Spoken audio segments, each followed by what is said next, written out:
What if the most powerful thing you could ever say is nothing? Not a bitter word, not a last message, not even a sigh. Just silence, still, measured, complete. There comes a point in every man's life, often not in the noise of youth, but in the hush that follows betrayal, loss, or disappointment, where he learns that silence is not surrender. It's clarity. It's control. It's the quiet strength of someone who no longer feels the need to be understood by those committed to misunderstanding him. We've all been there. You gave your best. You tried to explain, to fix, to hold things together. But over time, you begin to realize something life-changing. The more you talk to someone who won't hear you, the more you lose yourself. The more you plead for clarity from someone who already let go, the more you drain your own dignity. That's the breaking point, but not the kind that shatters, the kind that sets you free. This is the silent shift. The moment you stop proving your worth to someone who already decided not to see it. It's not coldness, it's not ego, it's evolution. You go quiet, not out of defeat, but because noise is no longer your language. You've outgrown the need to fill every gap with words. You've learned that true presence doesn't have to announce itself. It just is. The Stoics taught this thousands of years ago. That inner stillness isn't weakness, it's power. That emotional control isn't repression, it's wisdom. That letting go isn't losing, it's choosing peace over chaos, self-respect over validation, and forward movement over circles that go nowhere. So ask yourself, what if the strongest thing you could do right now is to stop speaking where you are no longer heard? To stop waiting for apologies that will never come? To disappear not to hurt, but to heal? In a world that equates reaction with power, your stillness becomes a revolution. And in that silence, unapologetic, grounded, and deliberate, you don't just vanish, you rise. There's a kind of silence that isn't passive. It's presence without noise. It's not an absence of feeling. It's what happens when a man steps back, not to disappear, but to return to himself. And while words can plead, perform, or persuade, this kind of silence doesn't seek attention. It demands reflection, not just in you, but in her. Let's look at 5 dimensions of that silence, not as techniques, not as games, but as truths. A Stoic man lives by when his peace becomes more valuable than being heard. 1. Physical absence. That creates mental echo. When you stop showing up where she used to expect you, something shifts. The messages stop. The likes vanish. You're no longer available in the spaces she took for granted. But what's really powerful? It's not your physical absence. It's the echo it leaves behind. She looks, and there's nothing. Not because you blocked her, but because you no longer orbit her world. And when something constant goes quiet, the human mind fills that void with questions. Silence doesn't just create space, it creates weight. 2. Emotional stillness. That breaks the pattern. She may have been used to your emotion, your reactions, your vulnerability, but now you've become still, not numb, just deeply grounded. When she tests the waters, there's no splash. When she expects confusion, there's clarity. And that stillness is foreign to her because most people respond with chaos when they're left behind. You don't. You meet abandonment with alignment. Emotional stillness says, I've felt what I needed to feel, and I've chosen peace anyway. That decision doesn't just shift energy, it shifts respect. 3. Intellectual detachment. That signals growth. You've stopped analyzing what she meant. You've stopped rehearsing what you'd say if she came back. Why? Because you've reclaimed your mental space. A man's focus is sacred, and when it no longer revolves around her choices or her presence, it becomes a signal, quiet but unmistakable, that your story is no longer being written through her lens. You're not avoiding the past, you've simply outgrown it. And when she realizes your mind is no longer seeking her validation, that's when the regret begins to whisper. 4. Social silence that redefines your value. You don't try to show her what she lost. You don't parade your progress. You don't perform for her attention through mutual friends, curated posts, or cryptic captions. You live, fully, quietly, without needing to be noticed. And that unspoken confidence, living without an audience, is magnetic. Because the man who no longer needs to be seen is often the one who is most watched. When your worth isn't up for display, it becomes something she has to remember, instead of something she gets to revisit. Number 5. Spiritual centering that transcends the past. This final layer of silence goes deeper than words, habits, or even memory. It's the silence that settles in when you've recentered your identity, when your soul no longer flinches at the mention of her name, when you don't hate her, don't crave her, don't chase closure, because you've outgrown that need. Stoicism teaches that suffering comes not from what happens to us, but how we interpret it. And now your silence says, I interpret this not as rejection, but redirection. You've turned heartbreak into harmony. Her loss has become your clarity.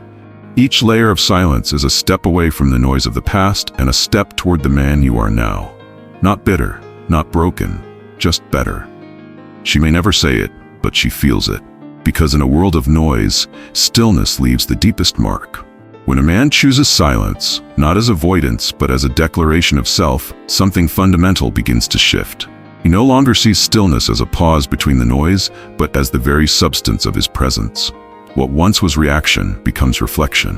What once was chasing becomes choosing. And slowly, quietly, silence becomes more than a moment. It becomes a man. This isn't the kind of silence born from retreat or weakness. It's not the quiet of someone who's afraid to speak. No, this silence has weight. It's intentional. It's forged in clarity.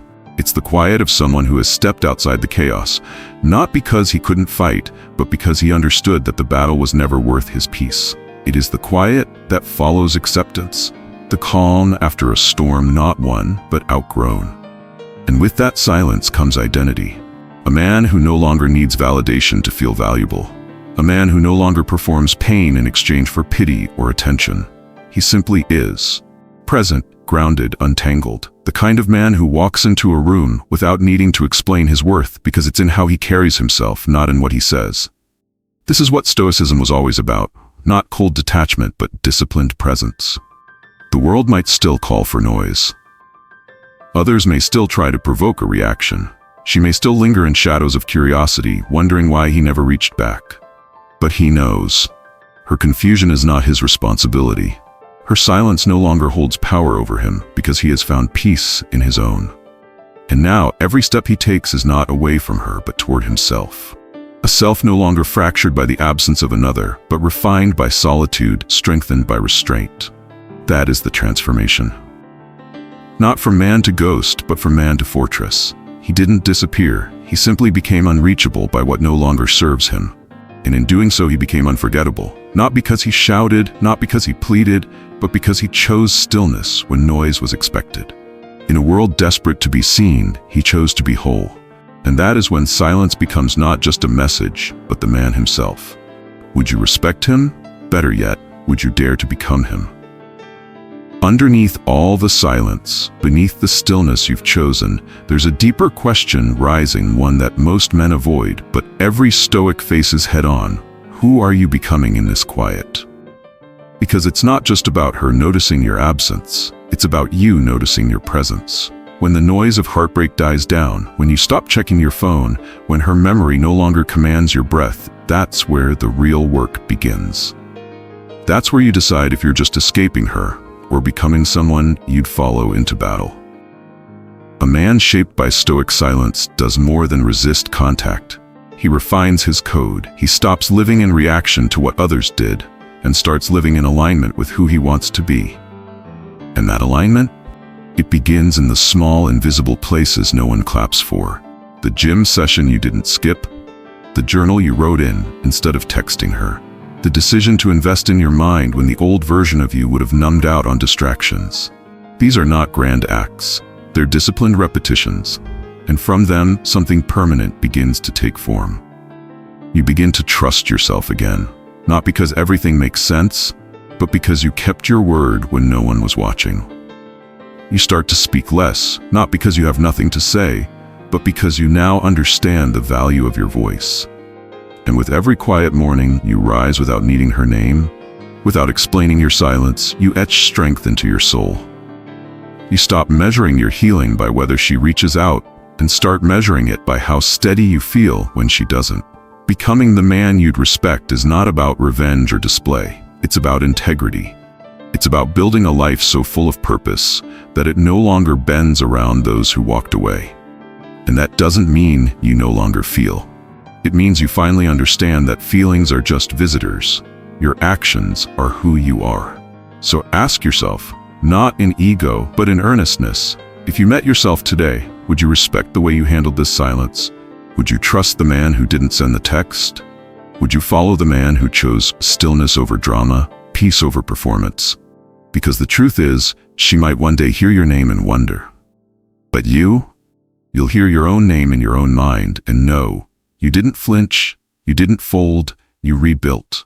And that kind of man doesn't chase anyone. He walks forward, quietly, with weight in his steps, not bitter, just better. So now we come to the end, but not of your story. This is the turning point. Not the collapse, not the retreat, but the rise. Because silence, when chosen with intention, is not emptiness.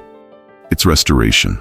It's the place where clarity returns and where you finally learn how to stop bleeding for what no longer feeds you.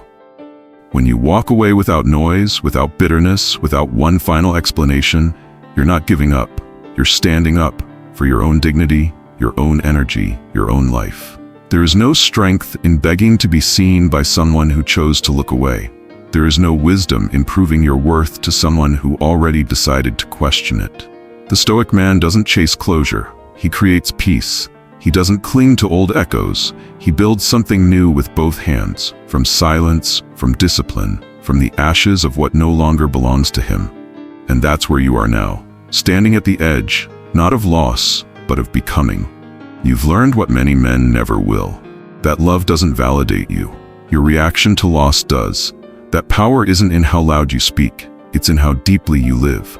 And that sometimes the most unforgettable thing a man can offer is his absence. Not to punish her, not to win her back, but because he's finally chosen himself. So take a breath. Let go of what you were trying to fix. You don't need to carry the story she stopped reading. You don't owe her a sequel. Just move forward, quietly, firmly, with your head high and your peace intact. Become the kind of man whose presence was always a gift and whose silence became a legacy. And if this message spoke to something buried in your chest, if it reminded you of who you are or who you want to become, let it breathe. Leave a comment below and say it clearly. I leave with peace, not pieces. Subscribe to Ultimate Stoicism so we can walk this path together. Because this world doesn't need more men who shout. It needs more men who stand still in storms and remain unmoved. Your silence is a weakness, it's wisdom. And now, it's time to live like it.